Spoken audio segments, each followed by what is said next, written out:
So the program today is dedicated by Marilyn and Ed Froman in memory of Frank and Chai Froman and David and Helen Kaplan, Ephraim Moshe ben Mordechai, Vechaya bat Moshe, David ben Yitzchak, Vehenya bat Yitzchak. Okay. There are a couple more handouts that people want. Okay. Good morning. Should we? Oh no, you can have it. However you want. Whatever's good for you. Okay. Good morning, everybody.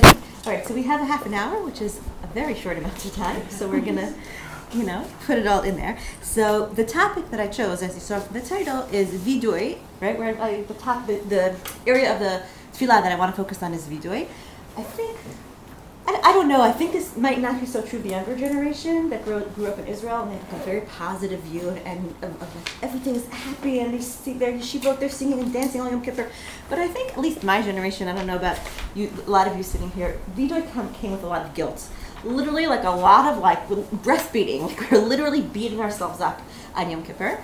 And I think my experience is encountering a lot of people who have had that feeling of like, oh, here comes Yom Kippur, I'm not good enough, and I didn't do enough, I didn't prepare enough. And so there's combined with the positivity of Yom Kippur, there's also a certain weight that we put on ourselves. And so what I wanted to talk about was, I don't want to take away the growth of Yom Kippur, the accountability of Yom Kippur, the opportunity of Yom Kippur, but I do want to balance it a little bit, which is why I called this year self-compassion, accountability, or both, right? Because often we think of those two things as dichotomous, right? Like either I'm accountable to myself and then I'm holding myself to a very high standard, or I have self-compassion and I think that I'm so wonderful and everything's okay. And the question is, how can we combine these two values together in a way that they're not dichotomous, but they're actually complementary, and then they give us a healthy way to approach growth. And what I really want to do is show you that we can actually ground that in the tefillot themselves. This isn't just like a nice idea. I think we can really find that in the words of the text so that while we're davening, we can remember that I really do believe that this is, it's not necessarily the way, but a way that HaKadosh Baruch Hu wants us to approach Him and wants us to approach ourselves and wants us to approach our growth in tefillah. Okay. So let's start. The first source is one of my favorite sources ever. I've been teaching it for years. If anybody's been in my class for like 20 years, you might have seen it. A lot of you might have seen this before. This is a Rav Kook. It's from Einaya, which is his commentary on the Siddur. Okay, and it's from a phrase that we say at the end of every Vidui. In every Shemona Esrei that we say, when we say Vidui, after we clap, when we get to the end, we say this phrase. Okay, we say this brach, whatever you want to call it, piska, right? This paragraph. Okay, I didn't translate it into English, but I'll just read it here, English Hebrew. Elokai asher lo notzarti ani kedai, ve'achshav shenotzarti ki lo notzarti. God, before I was created, I was worthless, and now that I'm created, it's as if I haven't been created. In other words, I'm still worthless, right? Afarni b'chayai kal v'chomer b'mitati, hareini lefanecha k'chlima alei busha v'chlima, right? I was ashes. When I'm alive, I'm nothing. Kal v'chomer, after I'm dead, I'll be nothing, right? I am a vessel of embarrassment, right? And then we say, please God, help me not to sin anymore, right? And when I did sin, please forgive me, but not through too hard a punishment. Okay, so that doesn't seem very encouraging. It doesn't seem to be a very self-compassionate tefillah. However, counts on Rav Kook, right? The soul of compassion and self-compassion and love, to put a compassionate twist on it that I think will help us change our perspective on Vidui and what we're saying. So what does he say? Elokai ad shelo notzarti ani kedai. Achshav shenotzarti ki lo notzarti. Okay. Until I was created, I was worthless. Now that I'm created, it's as if I haven't been worthless. Okay. Lifnei yitzirati, vadai kol oto hazman habilti mugbal sheme'olam ad yitzirati, lo haya davar ba'olam shehaya tzarich li. What does it mean? Before I was created, I was worthless. Well, before I was created, I wasn't needed in the world. That's what worthless means. Right? I wasn't necessary. My existence was not necessary. How do I know that? Because I wasn't there. If what I have, the gifts that I had to give the world were necessary at that moment, God would have put me there right away. Right? But clearly, right, all those moments up to the moment that I was created, I wasn't needed. That's what Ani Kedai was. I wasn't needed. My unique gifts were not needed. Okay? But what's the caveat of that? Now that I'm here, right? I have something unique to give in this time, in this place that only I can give, right? Okay. If I was absent for any purpose or to fulfill any need, I would have been created. However, what are we going to do? Right now that I'm created, it's as if I haven't even been created.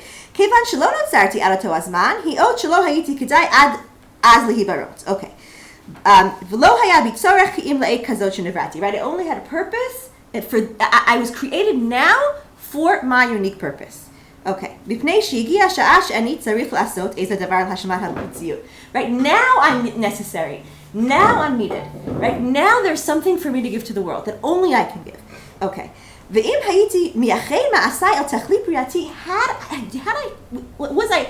I able to stand before you, God, and say, yes, God, that's it. I'm living my life according to the purpose for which you created me. I'm doing it all the time, right? I have the compass, I have the direction, and I'm living my life according to my purpose.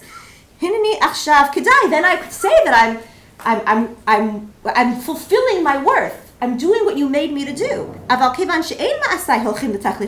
I know that I'm not exactly always following my compass, right? I'm actually doing other things. I kind of lost my way, right? Meaning I know I have a purpose. I know you put me here for a reason, God, but I don't always follow that. I sometimes kind of go sideways, right? I sometimes kind of, travel on alternative paths. That's what, right? It's as if I wasn't created because I'm not doing what I was meant to be here for. Right? I haven't been doing my purpose. Therefore, I'm not yet fully worthy of who I am. Okay? So I think this is a very beautiful perspective, even on the face of it, because what Cook is saying is, right, even just the idea to remember what's the whole point of Yom Kippur? The whole point of Yom Kippur is that, according to Rav Kook at least, is that we're meant to remember who we are and what we're here for, right? And the idea that Rav Kook is saying is who we are and what we're here for. We know what it is deep inside, right? We know that there's something unique, something special, something beautiful, right, about our individual personality that only we can give, right? And I think we also know that when we live according to that best self, we are usually, right, if we can plug in, I would say, to that self, we are usually wise and kind and compassionate, right? That unique person that we want to be is a person of goodness, right? And here I also want to make a distinction between goals and values, okay? And this, I think, is an important perspective for Vidui. Right? What are goals and what are values? So goals are, I want to never yell at my kid again, right? I want to invite 15 people every Shabbos. I mean, I've given up on that one a long time ago. You probably have also. But, all right, but I should be better, right? There's that person that I really should be having that I haven't had for half a year, and I really should invite them. I want to have more patience with my family, with my spouse. I want to remember to call my friend, to be kind to her, right? They're all, right? Those are goals, things that I want to do. When we measure ourselves against our goals, what happens? We're never going to get 100 on that test, right? And we're going to talk about that in a minute, about how that's just normal and human, right? But therefore, what's healthier to think about instead of goals, I think, when we're going through the Vidui, are values, right? Values are different from goals. Values are principles and ideas that I would like to live my life by, right? I would like to be kind. I would like to be compassionate. I would like to be loving. I would like to be open-hearted, right? And everybody can make a list of their own values, right? And I mentioned before a compass, right? Values are the compass by which I steer my life, right? And I feel like that's a much more helpful way of thinking about this idea of Rav Kook that we all have an innate compass, right? That we can feel it, we know it. Or we can ask ourselves. I actually didn't watch it, but I just got a little reminder to watch this little video about helping people find their own values. What are your values? And it's a list of 20 values, right? What are your values, right? And I think that's what Vidui is about, right? They call it ACT therapy, taking fearless moral inventory, right? Who is it that I want to be?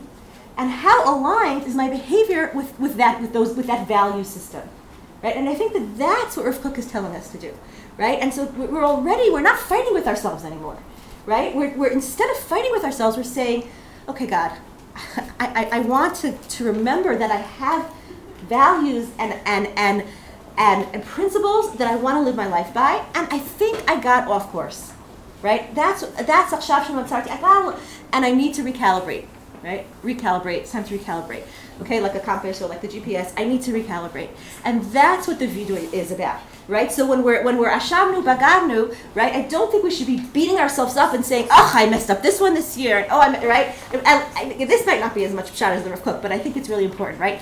The Bezilzul Hor Memoriam. Instead of thinking to myself how terrible I was in the time I didn't call my father, I could say to myself, oh, right, like being a good daughter, that's a value, right? And how am I going to remember? I want to come back on course, right? Because I want to live my purpose, okay? So that's the first idea.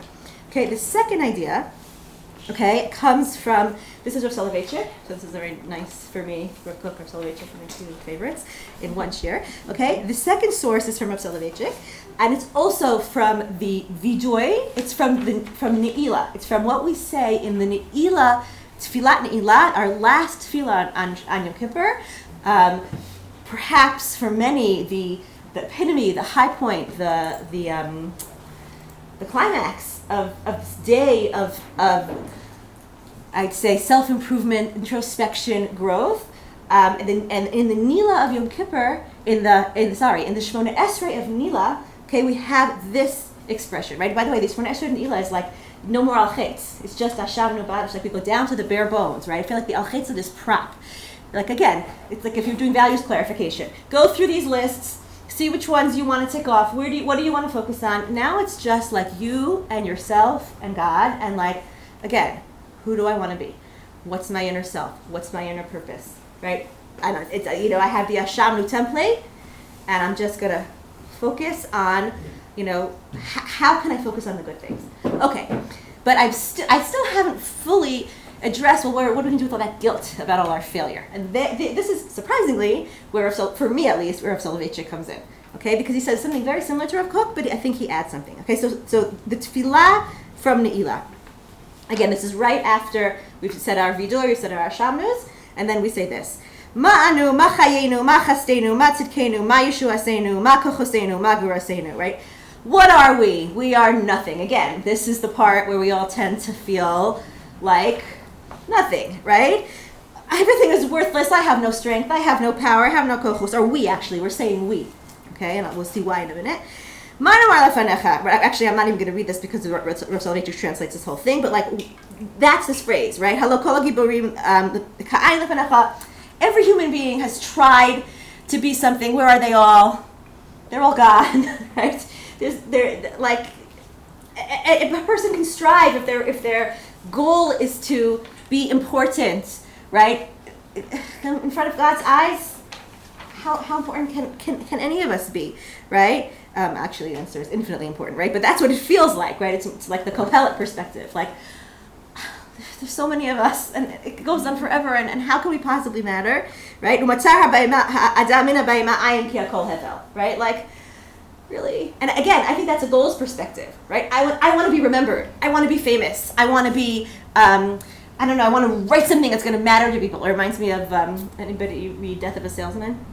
Okay, so Introduction to Death of a Salesman, Arthur Miller wrote that Death of a Salesman is about trying to carve your name in ice on a burning hot summer day, right? That's the tragedy of Death of a Salesman, right? That's what Willy Loman is trying to do, and that's what we're all trying to do. We're trying to carve our name in ice as it's already melting in our hands.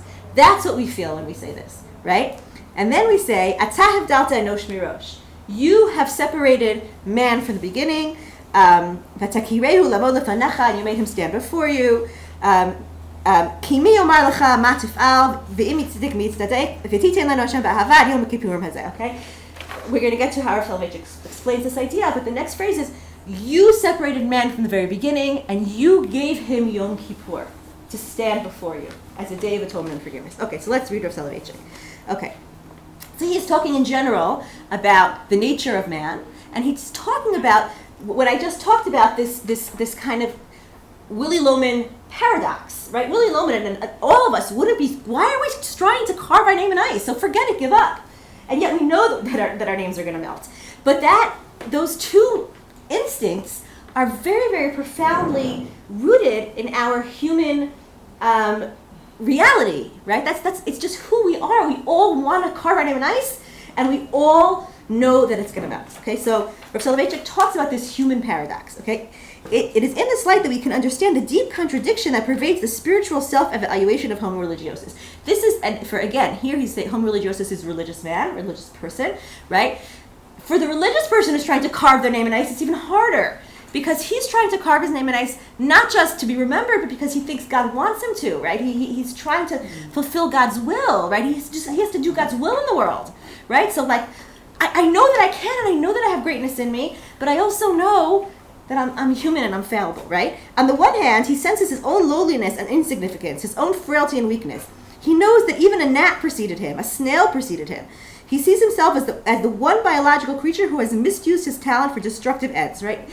The fact that I'm a human being, right? I'm also capable of I haven't done what I needed to do, and maybe all the other animals, maybe they don't have this incredible, abilities that were given to man, but therefore they don't destroy the way man destroys, right? It's like, even if you're going to tell me how great man is, yeah, but man inevitably messes up, right? So like, it's a double-edged sword, right? That's the Prometheus story, right? You give man fire, and he can do wonderful things with it, but he can also burn down the world. So like, you can't comfort me by saying, well, man is better because he's creative. Man is better because he's a free thinker. Man makes him potential to be worse, right? Who has failed in the task assigned to him. He's the only one who failed, right? The zebra didn't fail, and the snail didn't fail, and the seagull didn't fail, and the ocean didn't fail. But man fails because he's the only one who can strive, right? And he always feels that failure, right? He always, at the end, he's aware that he can never fully fulfill his potential, right? And if he's lucky, he'll first do no harm, right? And that's the negative side of it, right? On the other hand, he is aware of his own greatness and loftiness, how his spirit breaks through all barriers and ascends to the very heights, bores through all obstacles and descends to the very depths.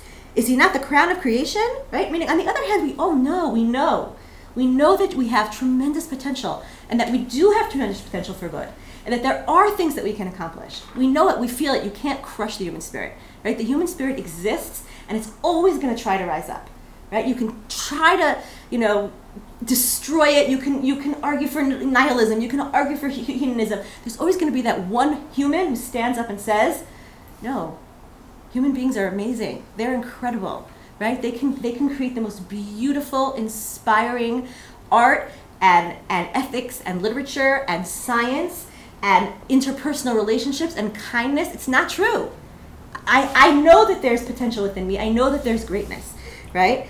This antinomy is integral, and is an integral part of man's creature consciousness, right? This is how we all feel as humans, right? That's Arthur Miller. More, it is the source of the entire dispute concerning man's place in the cosmos. From a religious perspective, man in his relationship to the world oscillates between these two poles of self-negation and absolute pride, between the consciousness of his nothingness and the consciousness of the infinity deep within him, right? Does that make sense? Okay, so how do we put this together? Okay. So what's the answer? This is halachic man. So the answer is obviously going to be halacha, right? But for us, let's broaden, because I think that Rav Soloveitchik really does. The idea of halacha for Rav Soloveitchik is living your life in accordance with God's will. So that's how I would say think about it. Which, if we had some more time to discuss, we could discuss what exactly that means. But whatever that means to you, whatever you think Rav Kook was talking about, right? When he said, you have a mission in the world that only you can fulfill, that God put you here for. You know you have it. If you haven't figured it out yet, sit with yourself a little bit more and think about it. Trust yourself and believe that God has a unique will for you. And says Rav Soloveitchik, halacha is the toolbox through which will enable you to put that into practice, which might not be so obvious, but that's Rav Soloveitchik's perspective, right? How do I do that? Okay, that's Rav Soloveitchik's perspective. Okay, we have 5 minutes. So let's do this quickly. Okay. Halachic man, however, has found the third verse, the halacha. He too suffers from this dualism, from this deep spiritual split, but he mends the split through the concept of halacha and law. Halachic man also stands on the Day of Atonement, as the sun is setting, as that great and holy day sinks into the fiery of glory and eternity, and in the climactic prayer confesses his sins before the Creator. He begins, and here's the translation of that tefillah. What are we? What is our life? What is our goodness? What is our virtue? What our help? What our strength? What our might? What can we say to thee, our Lord, our God? Indeed, all the heroes are nothing in their sight, the men of renown as though they never existed, the wise as though they lacked knowledge, the intelligent as though they lacked insight, for most of their days are worthless, the days of their lives are vanity in thy presence, so that man is no preeminent of a beast, and all is vanity. And in truth, what is man when set against the vast universe and the heavenly realms? What is his worth in comparison to the cosmic process? Okay, so, and then he continues in this vein. You can keep the source sheet if you want to, keep reading psukim about man's nothingness. However, next paragraph, at that very moment, It's tempting. tempting, I know. Yeah. One thought flashes through his mind. If man has no preeminence above a beast for all his vanity, then what is the nature of the Day of Atonement? What is the meaning of pardon and forgiveness? What is the purpose of the sacrificial service of the day, the private, intimate encounter between the high priest and the Creator and the Holy of Holies? What is the whole nature of the holiness of that day, the holiness which bestows atonement upon us? Meaning, but that's not true. God doesn't believe that. God doesn't believe we were nothing, because if God believed we were nothing, what wouldn't he do? He wouldn't give us tshuva. He wouldn't give us tshuva. He wouldn't give us Yom Kippur. He wouldn't challenge us. He wouldn't challenge us to be more, to be better, to find that greatness within us, right? And that's what the Rav says. Indeed, the halacha has set man at the very center of this world, and the Day of Atonement testified to this, right? No, you do matter. You are important. And if this is so, how can the first verse be maintained? And man is filled with a longing and a yearning for God that undergirds and upholds his position in the world. Behold, my very existence bears witness to my worth. Indeed, I am the one creature in this world who reflects the image of the divine presence. Halakhic man immediately discovers his redemption and the endorsement of his distance in this awareness and begins, though has chosen man at the very inception, Atav dalta enosh mirosh. You chose me, God. And if you chose me, you see something valuable in me, right? Because you chose me, right? And thou hast recognized him of being worthy of standing before thee. You bring me into the Kodesh Kodashim, right? So you see that beauty within me. You see that thing Rav Kook saw, right? The thing I was created for. In a single moment, his stature is so enhanced that he feels he can touch the very heavens. In the blinking of an eye, the lowliest of creatures turns into the noblest of creatures, whom the Holy and Blessed be He elected at the very inception and recognized as worthy of standing before him. Standing before God! What self-esteem is present here? What majesty and strength engirdles Halakhic man when he utters this phrase. What might lies hidden deep within these words? Man stands before God, and God himself approves of man's being and existence. And I love this. And we really have 5 minutes, but we're all good. I'm going to just pass this around because there are 2 things that I think are really powerful in this phrase. I love the honesty of that moment in Ne'ilah, right? Where you go from, yes, I'm going to let myself go there, to that place of ma'anu machayenu, that awareness, right? That I'm flawed. Guess what, God? I give up. White flag, surrender, I'm human, right? And then you say, and, not yes, but yes, and.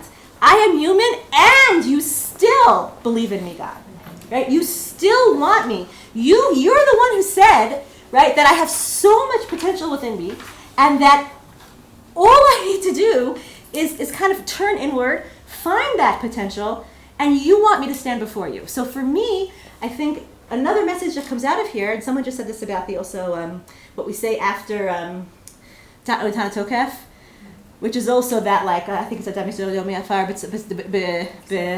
whatever, Yavi Lachmo, right? Something Yavi Lachmo, I don't remember, right? But like man is Ba'apol Yavi Lachmo, right? He's just nothing. And the explanation was, right? That's not guilt. That's just like reality. God, you made us fallible.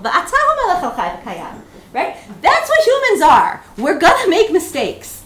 It's okay.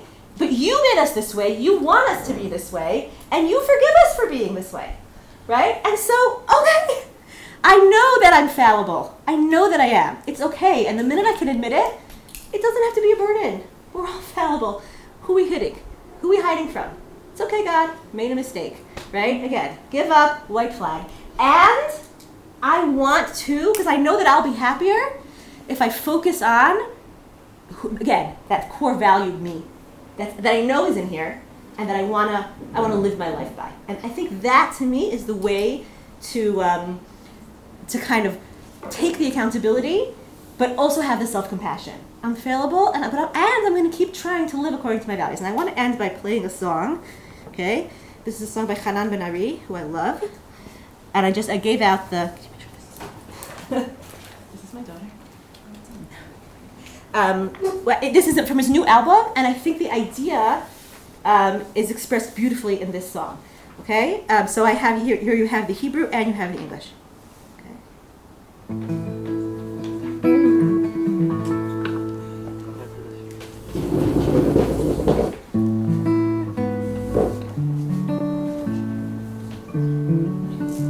And it's 3 minutes long. יש כאן יותר מהגוף הזה, הזמני הזה, הנידף, מתחת לכל העצוב הזה, ולמעלה מן הטבע נשכח. יש כאן יותר מזה, יש כאן יותר מזה.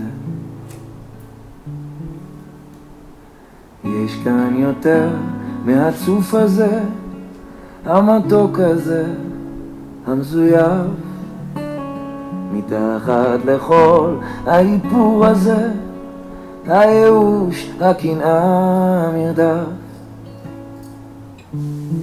יש כאן יותר מזה, יש כאן יותר מזה. אדם להבל דמה, ימיו כצל עובר. אדם להבל דמה, אדם יסודו מעפר וסופו לעפר. אבל יש בי יותר מזה, יש בי יותר מזה. יש בי יותר מהקול הזה, הצרוד הזה, הנסדק, מתחת לכל המחשוב הזה, ה-DNA, המדע המדויק. יש כאן יותר מזה, יש כאן יותר מזה. אדם להבל דמה, ימיו כצל עובר. אדם להבל דמה, אדם יסודו מעפר וסופו לעפר. אבל יש בי יותר מזה, יש בי יותר מזה. ויש כאן יותר מזה, יש כאן יותר מזה.